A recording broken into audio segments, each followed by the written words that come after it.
What's up, trucking fam? It's Aaron, the trucking guy. We're back in the spot talking about don't do this or don't start a trucking company until you do this. So, what does that look like? All right. In any business, you're going to want to do the numbers, you're going to want to do the math. Okay. So, the number one thing I say is do not start a trucking company until you've done the math. Okay. Do your homework. Trucking business runs on numbers just like any other business. And if you don't know those numbers, but you don't know the right regions, you don't know profit margins, you don't understand depreciation on equipment, you don't understand the right equipment that's going to make the right numbers work or the numbers not work, the drivers, where you're going to source them, insurance, the right state to open your company in based on taxes and favorable insurance and things like that. If you open in the wrong areas or you open at the wrong time or you go after things the wrong way, the numbers aren't going to work. And if the numbers don't work, you know what they say, if it doesn't make sense, it doesn't make dollars, right? So at the end of the day, or if it doesn't make dollars, it doesn't make sense. Either however way you want to look at it, or however you want to skin the cat. Um, do your research because there are states that are tax advantageous. There are states that are insurance advantageous. What do I mean by that? Is they're going to be cheaper states and make it possible for you to do business long term because the goal is cheap cost, cheap overhead or low overhead, and increased profits or increased revenue. Equals increased profits. So we have to know how to set that up right because if you're trying to recruit drivers or if you're going to go buy equipment and your insurance is going to be $3,000 a month per truck, it's not going to work. Okay. Because it doesn't matter how much money you make, $3,000 a month is never going to work. If you have huge down payments for insurance, $3,000, $4,000, $5,000 down to every time you want to add a truck and you're trying to build a fleet, it is not going to work. Okay. Things that are scalable, you have to remove hurdles and roadblocks and make the process streamline all the way through.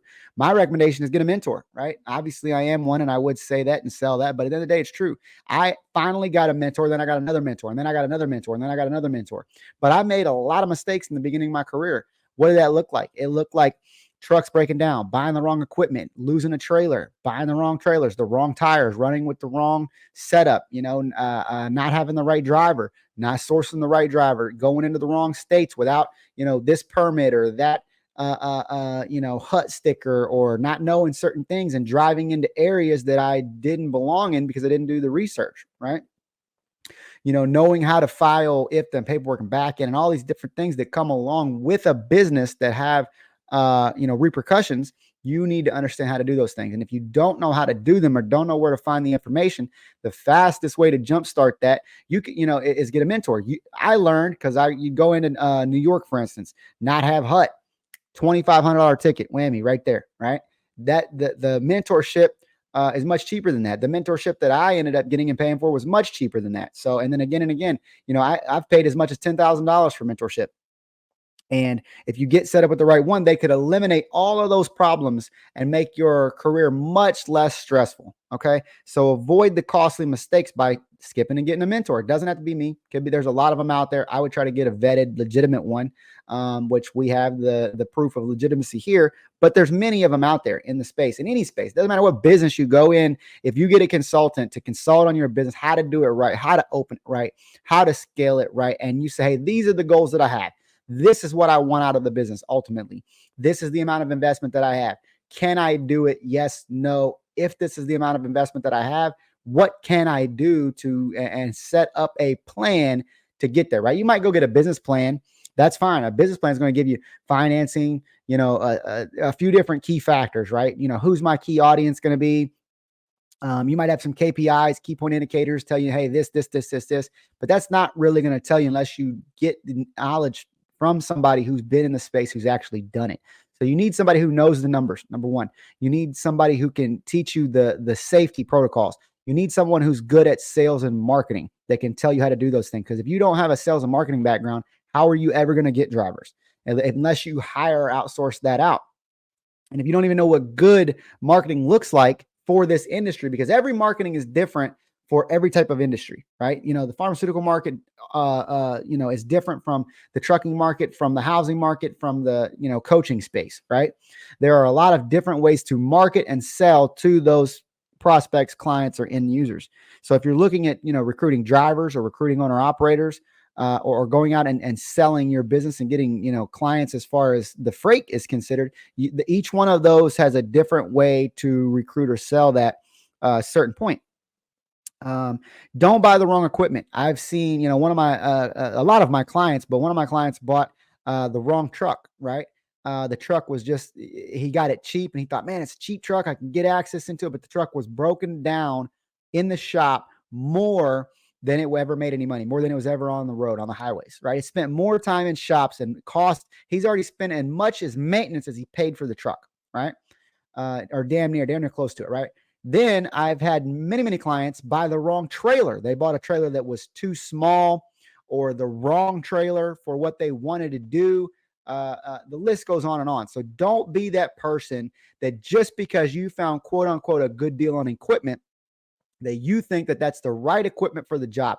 You can fall in love with, a lot of people do this. They fall in love with, getting equipped, right? You can fall in love with, everybody falls in love with shopping. In fact, statistics are shopping increases in endorphins in the brain, different things. And it's a de-stressor and all that, but you can fall in love with shopping, looking at trucks, trailers, this, that, whatever. But if you don't have the knowledge of what you're looking at, you're really just window shopping and you buy shit that you don't need or shit that's not going to make any money, or someone that told you it is going to make money and they weren't able to prove that fact, or they don't make money with the same type of shit. And look at what they're doing, right? Are they really doing this? Are they using that? Really do a deep dive. Let me see the numbers. Let me see the bank accounts, right? But that's the thing. Don't buy the wrong equipment. And everybody does that, especially in the hotshot space, RGN space, heavy haul space. They don't go big enough because they're either scared or they go to what their budget is, or they think, oh, this is good enough, or they get ripped off and buy something that they really could have got the equivalent value for better equipment that would have gave them more value for the amount of money that they paid. It's happened to even me in the beginning. I bought something that I thought was going to be more than what it was, and it turns out it wasn't, right? So there's key points and takeaways that you really need to understand and know. In hotshot, it's a big deal. People don't buy a 40-foot trailer or 45-foot trailer or larger trailer. They buy a 25, 30, 32, 35-foot trailer and then wonder why they're struggling, right? Because they say, well, my neighbor did it, or my friend did it, or some guy on YouTube did it, or whatever. And they really end up struggling and going out of business. The majority of them don't make it. They go out of business. So what does that mean? Don't buy the wrong equipment. Learn what the right equipment is for your investment and where you want to go and what you want to do with it. Have a plan to put that equipment to work before you buy it. Don't just, buy it hoping you're going to get loads off a load board. Go on the load boards and look and see if you were to book a load today, tomorrow, could you book one? And if you booked a similar, do that for a week or two. Call on that load, see what it pays, negotiate it, and then just be like, let me give you a call back. I'm going to talk with my driver. And then don't book the load because you don't really have the equipment. But then you can see, okay, today I booked this load. I could have booked this load. Yesterday I could have booked this load. Yes, day before I could have booked this. Tomorrow I booked this. And see if you really can make that equipment move like you think you can. Okay. Don't go to the wrong states. Don't get stuck in Wyoming and Montana and South Dakota in the middle of nowhere in a snowstorm or, whatever. And there's no loads coming out because you took what you thought was a good load at $3 a mile going in there and you didn't really average it. Now it's $1.40 each way with deadhead to get to your next lane. Don't do things that are going to end you up in problems. Don't take a port load knowing it's got to deliver to port and you guys don't have a TWIC card and they don't do escorts. Don't take loads into, military bases knowing that the driver has a felony and can't get in the military base. Because now you've got it on the trailer. What are you going to do with it? Right. So those type of things can all be avoided, but don't start your trucking company until you either get mentorship or you just spend a ton of time learning about all these things. But I would still get a mentor in my back pocket. That way I can call and text that person and say, hey, I ran into this. What would you do? Have you run into this before? What do you do in this situation? That is going to be priceless. I promise you that is something that we can offer you here at Fleet Builder with Consult the Trucking Guy.